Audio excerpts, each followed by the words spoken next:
ಬಿಜಾಪುರದಲ್ಲಿರ್ತಕ್ಕಂಥ ಮಹಿಳಾ ಯೂನಿವರ್ಸಿಟಿಗೆ ಬಹಳ ದಿನದಿಂದ ಡಿಮ್ಯಾಂಡ್ ಇತ್ತು. ನಮ್ಮ ಕಾಲದಲ್ಲಿ ಏನು ಡಿಮ್ಯಾಂಡ್ ಇರಲಿಲ್ಲ. ಅದು ಬಹಳ ವರ್ಷಗಳಿಂದ ಡಿಮ್ಯಾಂಡ್ ಇತ್ತು. ಅಲ್ಲಿಗೆ ಅಕ್ಕ ಮಹಾದೇವಿ ಮಹಾಶರಣೆ ಅಕ್ಕ ಮಹಾದೇವಿಯವರ ಹೆಸರಿಡಬೇಕು ಅಂತೇಳಿ ಇತ್ತು. ಯಡಿಯೂರಪ್ಪ ಇಡ್ಲಿಲ್ಲ, ಜಗದೀಶ್ ಶೆಟ್ಟರ್ ಇಡ್ಲಿಲ್ಲ.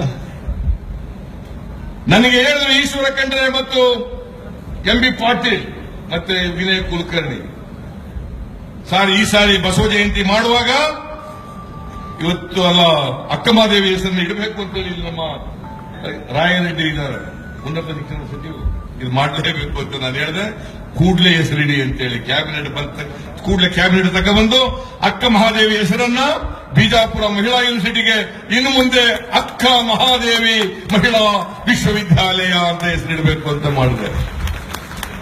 ಈಗೇನ್ ಮಾಡ್ತಾರೆ, ಬಸವಣ್ಣವರ ಫೋಟೋನ ಎಲ್ಲ ಸರ್ಕಾರಿ ಕಚೇರಿಗೆ ಹಾಕಿದ್ರೆ ಅದು ಯಾವ ದೊಡ್ಡ ವಿಚಾರ ಬಿಡ್ರಿ ಅಂತಾರೆ. ಹೇಳೋದಪ್ಪ ನಾನಲ್ಲ, ರಾಜಶೇಖರ್ ಪಾಟೀಲ್. ಹೌದೇನು?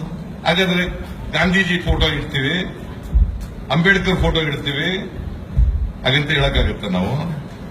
ಇವತ್ತು ಎಲ್ಲ ಸರ್ಕಾರಿ ಕಚೇರಿಗಳಲ್ಲಿ ಈಶ್ವರ ಖಂಡ್ರೆ ಇವರೆಲ್ಲ ಹೇಳಿದ ಮೇಲೆ ಅವತ್ತೇ ನಾನು ಚಾಮರಾಜನಗರದಲ್ಲಿದ್ದೆ. ಅಲ್ಲಿಂದ ಫೋನ್ ಮಾಡಿ ಚೀಫ್ ಸೆಕ್ರೆಟರಿಗೆ ಹೇಳಿದೆ, ನಾಳೆ ಒಳಗಡೆ ಎಲ್ಲ ಸರ್ಕಾರಿ ಕಚೇರಿಗಳಲ್ಲಿ ಬಸವಣ್ಣವರ ಫೋಟೋ ಇರಬೇಕು, ಬಸವಣ್ಣವರ ವಿಚಾರ ಜನರಿಗೆ ತಲುಪಬೇಕು, ವಿದ್ಯಾರ್ಥಿಗಳ